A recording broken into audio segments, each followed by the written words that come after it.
Nah di tengah perjalanan Tokar Kasarun tuh di Bogor ada komunitas stand up juga lah gitu. Oke. Nah kebetulan ada salah satu foundernya teman gue terus ngajakin gitu kan lu suka MC bantuin nih Vic gitu. Seru-seruan aja gitu.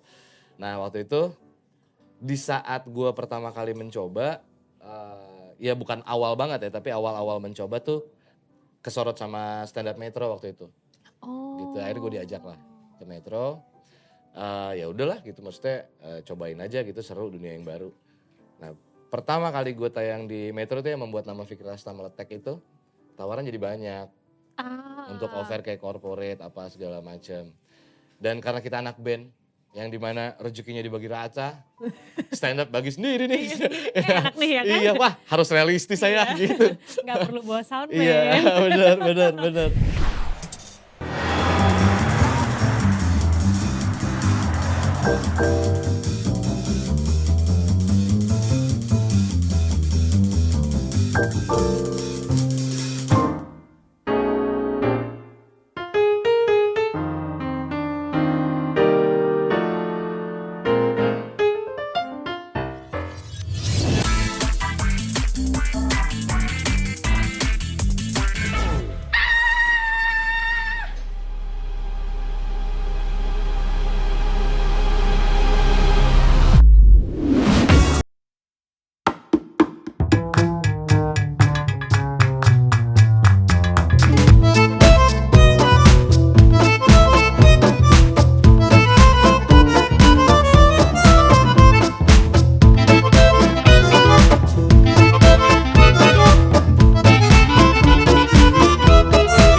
Harus. Nah ini tuh gue dari tadi ya, pas kan sebenarnya saya sebagai hostnya dikasih skrip ya. Tapi ini menurut gue pertanyaan lucu. Kenapa dari Fikri Rasta malah jadi Fikri Rahmat? Orang kan biasanya Fikri Rahmat jadi Fikri Rasta dong. Benar. Kayak ini kebalik. Kenapa lo namanya nama Pak? Nah, Fikri Rahmat tuh nama asli. Nama asli. Fikri Rasta nama panggung. Yes. Nah, kenapa nama panggung baru ke nama asli? Labil ya Anda ya? Iya. Ya, jadi gini, nama Fikri Rasta itu kan bukan nama yang memang diniatin buat menjadi nama panggung atau nama populer gitu. Itu nama tongkrongan Iya, nama sebenarnya. tongkrongan. Iya. Tongkrongan karena di Bogor ada 2 Fikri, satu Gagap, satu gue Gimbal. Oh. Gitu jadi si Fikri mana? Fikri yang mana? Yang Gagap apa yang Rastaman gitu. Nah waktu itu gue syuting, kalau nggak salah itu awal stand up di Metro. Pakai nama yang mana nih? Tapi sebelum-sebelumnya udah dipakai nama itu. Cuman nggak yang terus jadi populer tuh nama gitu. Stand up pertama di Metro pakai nama, udah nama itu aja lah gitu. Gue juga nggak expect bakal seviral itu. Dengan nama si Fikri Rasta. Ya si kontennya. Si output ininya. Ternyata viral banget. Ya udah, tiba-tiba jadi Fikri Rasta di situ. Semenjak itu hidup gue panik Tan. Panik gimana? Panik tiap ketemu polisi, Fikri Rasta ya, gue bilang demi Allah Pak saya mah gak ngapa-ngapain. Padahal polisi cuma mau nilang gitu, gue aja yang panik aja jadinya. jadi deg-degan ya? Iya. Jadi deg-degan, takut dites urin apa gimana gitu. Berjalan seiring waktu sih sebenarnya begitu masuk era-era endorse yang gitu-gitu. Itu Ya tahun berapa realistis ya, ya sebenarnya sih 2011 ya? Dari 2011-an. Ih udah tua ya? Aku Eh, sih baru lahir. Apa lu? Hey, hello. Oke, lanjut. Saya di panggung kan, kamu di TV Ya, loh. iya bisa.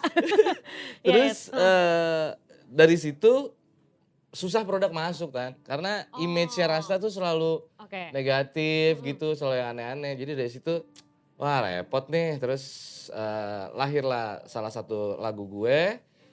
Terus ya udahlah, dari situ gue coba rubah aja deh gitu. Rubah pakai nama pemberian orang tua gue. Sebenarnya nama aslinya yang benar tuh Rahmat Fikri. Oh, oke. Ya cuman kalau Rahmat Fikri kan gak nyetel sama muka gue ya. Bener. terlalu soleh nama itu gitu, dengan wajah ini gitu. Jadi Fikri Rahmat deh gitu. Oh, oke. Jadi Fikri tetap di depan, Rahmatnya gue taruh di belakang. Oh, gitu jadi ceritanya. nama pembelian orang tua tapi agak di-twist dikit ya. Tapi rambut gimbal kenapa lo lepaskan? Nah jadi dulu, jangan dicontoh ya teman-teman nih semua. One day nyokap gue ulang tahun. Gue bilang, jadi gue alhamdulillah gue punya nyokap, sama nyokap tuh yang memang ke gue, selama lu tidak ngambil hak orang lain, selama lu tidak merugikan orang lain, silakan lakukan. Ya ditambah selama lu tidak melakukan apa yang Allah gak suka gitu, silakan. Nah, gue tuh suka banget gimbal kan, apa segala macam. Nyokap ulang tahun, terus gue nanya, mama kan ulang tahun. Mama mau minta apa abang kasih? Ya Allah, gue minta satu, lu potong rambut gue udah enek. Gimana gue udah mengucapkan itu, mau gak mau. Permintaan sederhana yang berat tapi ya. Berat sekali, gak keluar duit, gak keluar apa-apa ya. Cuman keluar rumah, ketemu salon, potong, das, udah. Jadi itu penyebabnya? Iya. Gitu, sesederhana itu ya. Ternyata gue kira kayak, wah ada alasan apa gitu demi nih karena nama. Enggak. Sejak itu doa dari ibu lancar semuanya ya. Alhamdulillah. Tapi emang sebenarnya akhirnya iya juga sih, dengan gue yang memang kepengen juga di dunia entertain, kayaknya dengan rambut yang gimbal, gue jadi agak terbatas ya.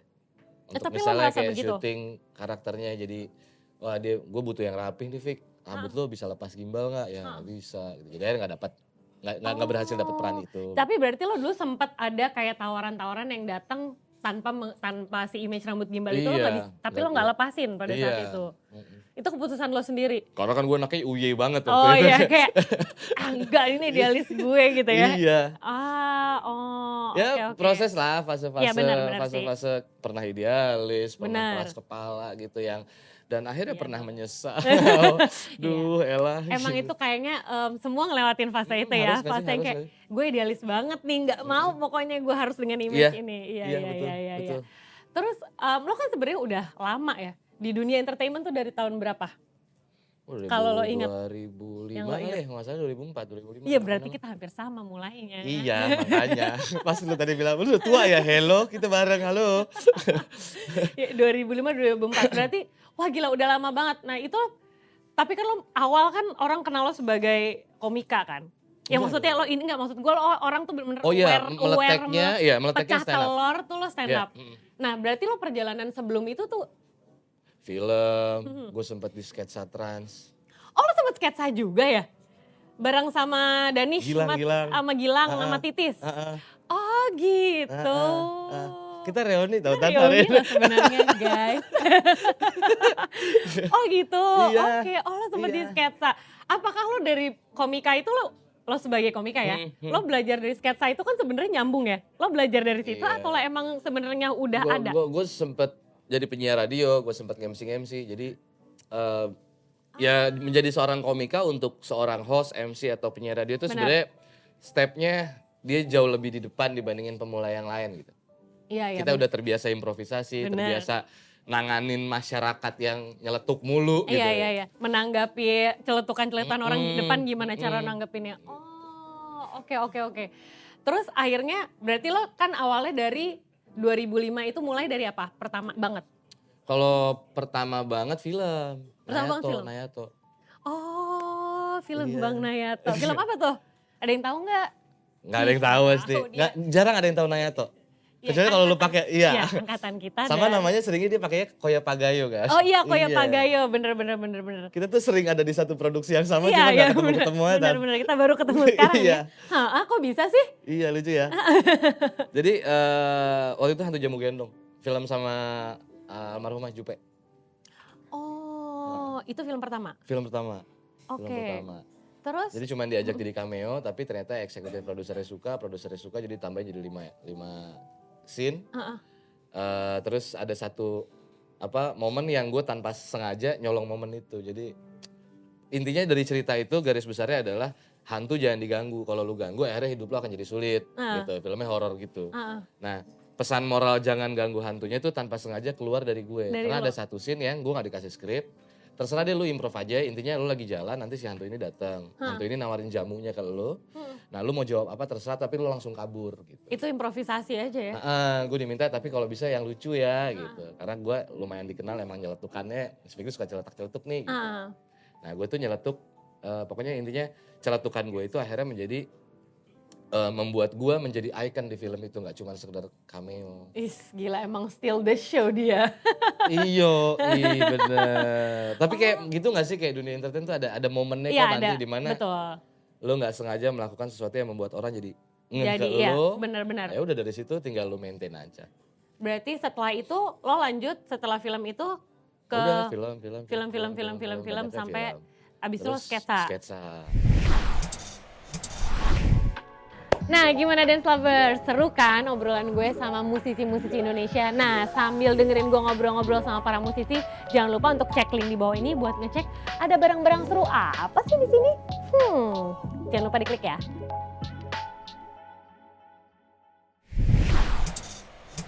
Kalau gitu lo dari sketsa sampai akhirnya lo ke komika, itu gimana ceritanya lo dari situ sampai akhirnya jadi komika dulu nih? Nah waktu awal stand up itu kan gue udah jalan sama Rocker Kasarung ya. Iya, sama Jadi- bapak-bapak itu ya? Ya, yang sekarang so om-om gitu. Padahal kan udah bapak ya mereka ya. Padahal kan opa-opa ya? Iya opa-opa itu. Gue sama Rocker Kasarung. Nah di tengah perjalanan Rocker Kasarung tuh di Bogor ada komunitas stand up juga lah gitu. Oke. Nah kebetulan ada salah satu foundernya teman gue terus ngajakin gitu kan, lu suka MC bantuin nih Vic gitu. Seru-seruan aja gitu. Nah waktu itu di saat gue pertama kali mencoba, ya bukan awal banget ya, tapi awal-awal mencoba tuh kesorot sama stand up Metro waktu itu. Oh. Gitu akhirnya gue diajak lah ke Metro. Ya udahlah gitu, maksudnya cobain aja gitu, seru dunia yang baru. Nah pertama kali gue tayang di Metro tuh yang membuat nama Fikri Rasta meletek itu, tawaran jadi banyak untuk offer kayak corporate apa segala macam. Dan karena kita anak band yang dimana rezekinya dibagi rata, stand up bagi sendiri nih. Enak nih ya kan? Iya, wah harus realistis saya gitu. Nggak perlu bawa soundman, Iya, benar. nggak perlu bawa kru ya. Terus ternyata dunianya nggak terlalu jauh beda sama musik juga. Betul. Ya, maksudnya kayak karya lu lahir dari keresahan, terus ada genre-genrenya. Oh ternyata ada genre-genrenya juga sih komika itu. Oke. Stand up tuh kayak ada yang emang dia jadi buat gua stand up itu tidak bisa dinilai dia lucu atau dia tidak lucu. Ya itu bukan selera lu aja. Jadi kayak dangdut, rock, jazz, iya. hampir mirip gitu. Cuman bedanya kalau musik pakai nada, kalau yang ini pakai ketawa nih gitu. Oke. Dan basic yang paling gua suka, esensi karya itu lahir benar-benar dari keresahan lu pribadi. Sesuatu yang lu resah, lu tuangin jadi sebuah karya. Nah dari situ, ya udah berjalan waktu, dan ternyata antara musik sama stand up karena gua rasa tidak ada perbedaan, ya udah akhirnya gua menjadi satu kesatuan aja gitu tanpa gua sengaja lakukan, gitu. Ayo sampai sekarang. Sampai sekarang lo berarti sebenarnya kan lo justru jadi musisi dulu. Musisi baru dulu, lo baru zaman menjadi komika. Terus dari komika terus sekarang akhirnya lo bener-bener serius lagi nih ya kan di dunia musik. Apa sih yang akhirnya jadi, ya maksudnya jadi lo sempet kayak ini gak sih kayak lebih ke berat ke komika banget? Sempet gak? Enggak, Gini, jadi sama balance. Jadi dari semua yang dunia yang gue jalanin, semua tuh tujuan awalnya sebelum, pada akhirnya gue menyukainya gitu. Gue suka ngejalaninnya, tapi to be honest, tujuan awalnya untuk menghidupi musik gue Tan. Gue bermusik tuh dari SMP, cuman serius-seriusnya dari SMA lah. Iya. Dari SMA tuh gue udah mau ketemu sama Donil, Neo gitu, rap-rapan, nyobain punk apa segala macam. Cuman kan seperti yang kita tahu ya, menjadi musisi ya butuh modal banget di depan. Maksudnya kayak lu nge-MC pertama kalinya lu nge-MC semurah-murahnya aja paling enggak lu dapat nasi box sama ongkos. Iya gak? Iya gak sih? Iya, iya. Untuk MC pemula lu dapat ongkos sama nasi box. Kalau kita kan enggak. Iya, Kita keluar modal. keluar modal, kita harus recording, kita harus ngasih. Zaman itu apalagi harus demo regis. Yang dimana demo lu didengerin dulu, yang lu belum tentu manggung. Udah gitu daftar. Jadi banyak keluar duitnya nih. Ya teman-teman yang lain banyak bermusik sambil kerja untuk menopang musiknya. Nah gue tuh gak bisa kerja kantoran, gak bisa gue. Emang seniman, emang orang seni gitu Iya ya, kali emang ya. orang Gak performer bisa lah ya. gue, kayaknya gue tidak mampu menghadapi soliter setiap hari di balik meja. Itu gak bisa gue. Nah subhanallahnya dapat rezekinya di dunia-dunia seni ini. Gitu, jadi ya udahlah gue jalanin untuk menopang. Nah yang gak bisa gue pungkirin, stand up yang paling banyak memberikan subsidi ekonomi untuk musik gue, dan juga stand up yang paling besar efek untuk mengangkat musik gue dan membuat orang banyak lebih aware, oh Fikri tuh musisi ya gitu. Jadi pada akhirnya jadi simbiosis Sekali, sangat simbiosis yang baik buat musik lo Iya, juga ya. iya, Pan. Gimana akhirnya lo dari stand up lo ngerasa apa yang lo lakukan dengan lo stand up itu juga ngebawa persona lo di dunia musik gitu? Apa lo masukin ke dalam materi stand up lo atau gimana caranya akhirnya lo lakuin itu sampai akhirnya sama-sama bisa berkesinambungan gitu? Karena gue bersyukur sekali gue tidak membatasi diri gue dalam hal apapun, genre musik kah, genre seninya kah gitu ya. Fokus gue cuma satu, gue ingin karya gue bisa manfaat buat orang. Oke. Gitu. Dan ternyata begitu gue tidak menutup diri, hari ini gue merasakan, oh betapa beruntungnya gue karena semua unsur itu bisa gue pakai di musik gue sekarang. Kayak gue pernah satu kali manggung satu waktu, itu baru lagu pertama orang udah rusuh Tan. Oh iya? Iya. Kenapa? Ya masih panggung-panggungan konser iya, waktu iya, itu kan. panggung-panggungan gig gitu ya? Itu gak sampai 5 menit kondisinya langsung selesai karena gue tahu ilmu stand up comedy dan gue gunakan momen itu untuk melerai. Oh iya? Iya. Wow, kayak gimana? Kayak gue penasaran pengen jadi saksinya. Gimana? Apa yang lo lakuin? Gue mengeluarkan beberapa materi-materi gue aja gitu. Terus gue ngerosting polisi. Papa gak apa-apa, itu emang cara cinta mereka saling cinta. Tawa gitu. Coba mana yang tadi berantem, satu orang mana, ini bang, oh itu. Lu satu lagi mana, ini. Sini. Udah jelek pukul-pukulan, tambah jelek ente. Gitu-gitu yang jokes-jokes yang biasa dipakai di stand up gue coba gunakan untuk melerai ini dan itu work sekali gitu. Nah yang gue penasaran, sejak kapan sih lo sadar bahwa musik nih dunia gue deh? Sejak kapan lo suka? Itu dari awal. Dari awal? Dari awal gue tidak pernah berhenti bermusik Tan. Cuman karena medianya kita sekarang gak ada. Kalau dulu kan enaknya ada Metro TV, ada MTV. Iya benar. Terus ada radio yang memaksa orang untuk mau mendengarkan lagu yang mungkin orang itu gak mau dengar. Benar. Nah sekarang kan itu udah gak ada semua nih. Iya. Diatur algoritma ya. Iya satu itu. Kedua orang mau ke Spotify, ke Apple Music apapun orang nyari yang mau dia dengar. Betul. Tapi daerah itu kan enggak. Daerah itu benar-benar lu dipaksa buat ngedengerin lagu baru. Iya. Gitu, ada jam-jamnya gitu. Nah dan waktu musik gue udah mulai mau naik, era itu selesai. Jadi akhirnya tidak terpantau sama banyak orang. Thanks God, Allah sayang sama gue. Panggung pertama gue radio show. Jadi orang-orang yang pada nyinyir ini langsung terbungkam mulutnya, tapi tidak berhenti untuk membuktikan betul atau tidak. Di atas panggung lah akhirnya semuanya ternyata emang bener ya dia musikannya serius gitu. Terus ke track lagi ke belakang nih, blueprint gue ke belakang. Orang jadi mulai tahu lagi, oh ternyata Fikri pernah punya band reggae, oh ternyata Fikri pernah hip hop, ternyata Fikri gitu-gitu. Ternyata ya pada akhirnya orang kayak, oh ternyata dia emang bener-bener. Emang beneran di musik. Emang dia musisi gitu, maksudnya bukan cuma Najim Mumpung aja. Karena emang sebenarnya tuh pada zaman itu tuh emang kalau kita main film terus ya di musik. Artis atau padahal orang nggak apa-apa ya, emang padahal nggak apa-apa ya. Emang sirik aja gitu. Haji Mumpung nggak boleh aja, emang boleh-boleh apa-apa aja ya. selama lu bisa mempertanggungjawabkan itu nggak sih? Betul. Nah ini kita masuk ke project lo yang sekarang, Fikri and the Magic Friend. And My Magic Friend. And My Magic Friend. Fikri and My Magic Friend. Kenapa And My Magic Friend? Ada alasannya nggak? Ada sih. Gue bikin project ini di mana sepertinya kedewasaan gue dalam berkarya sudah di posisi matang di pintu depan gitu. Jadi kayak pintunya udah kebuka di posisi gue sudah mulai matang nih dalam berkarya. Gue tuh jadi gue keluar dari Karkasarung sedikit mundur. itu karena sepertinya memang gue sudah cukup lelah dengan yang hingar-bingar, dengan yang Oke.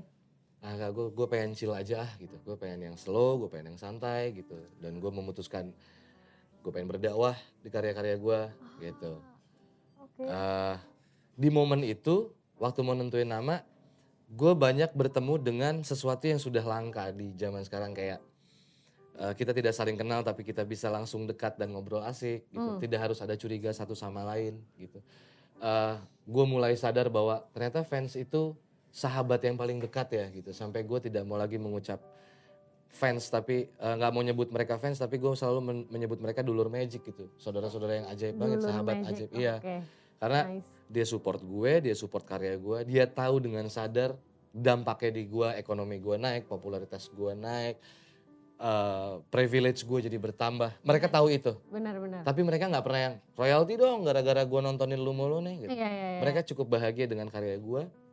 Tapi mereka bisa, kayak gue ngasih 1, mereka bisa ngasih 10 gitu. Buat gue itu satu hal yang ajaib. Keren. Gitu. Terus Aku mau nangis dengernya. terus kayak gue punya tim kayak Ali, ada Hari. Gue selalu ditemenin Mas Hari, gitaris gue.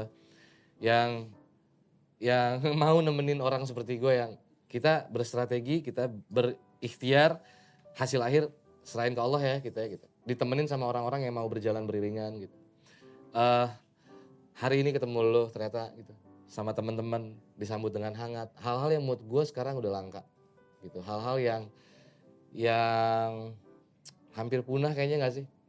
Iya. Di zaman dimana anak bayi dibomin kiri kanan tapi orang masih bisa makan enak tuh, Iya benar. hal kemanusiaan tuh sangat langka sekali gitu. Nah, Fikri and My Magic Friend tuh nawaitunya gue pengen, ya ini kalian nih, Magic Friend tuh kalian gitu. Gue ada di tengah-tengah orang-orang yang ajaib di zaman ini. Masya Allah ya, orang masih ada loh orang-orang begini gitu. Jadi Lahirlah Fikri and My Magic Friend. berarti mungkin orang biasanya kan menyebut solo sebagai solois, tapi lo menyebut entitas lo sebenarnya bukan diri lo sendiri aja. Iya. Oh bagus banget, keren, tepuk tangan buat Fikri. Gila-gila itu kayak itu proses pendewasaan bermusik banget ya. Pasti, Pada akhirnya pasti. kadang-kadang mungkin jadi musisi tuh kita kayak sadar di mana identitas lo dan apa manfaat talent yang lo punya buat diri lo dan buat orang di sekitarnya. Oke, Dance Lovers, ini banyak banget kayak aku sangat merinding banget dengan obrolan aku sama Fikri tadi. Jangan kemana-mana karena masih banyak yang bakal kita obrolin, tetap di Office Hours. Yang dalam urusan agama, dia selalu bilang sama gue, kamu seniman. Apapun yang kamu lakukan, kamu gak jauh beda seperti ulama. Dicontoh banyak orang. Ih, keren banget pikiran orang tua, keren. Bikin karya yang manfaat. Tujuin, niatin dalam hati abang mau dakwah. Mama doain ya, supaya abang jadi seniman sukses. Gak mau, mama mau doanya sama Allah, ya Allah berikan yang terbaik buat anakku. Kalau mama doain kamu sukses jadi seniman ternyata itu bukan yang terbaik dari Allah, gimana? Gak mau, mama mau doanya gimana cara mama. Yang penting pesan mama, niatin buat berdakwah. Jadikan karya kamu manfaat buat banyak orang. Ingat kamu perantara Allah, jadi jangan sombong kalau udah terkenal. Nah, itu tugas nyokap gue. Hai, jangan lupa nonton Office Hour bersama gue, Tanayu. Dan pastinya gue gak sendiri karena bakal ada musisi-musisi seru lainnya. Karena kalian mau nonton lebih lengkap, jangan lupa download Dance Go karena kalian udah pasti gak bakal nyesel. Karena di Dance Go banyak banget konten-konten seru lainnya. So, langsung download ya.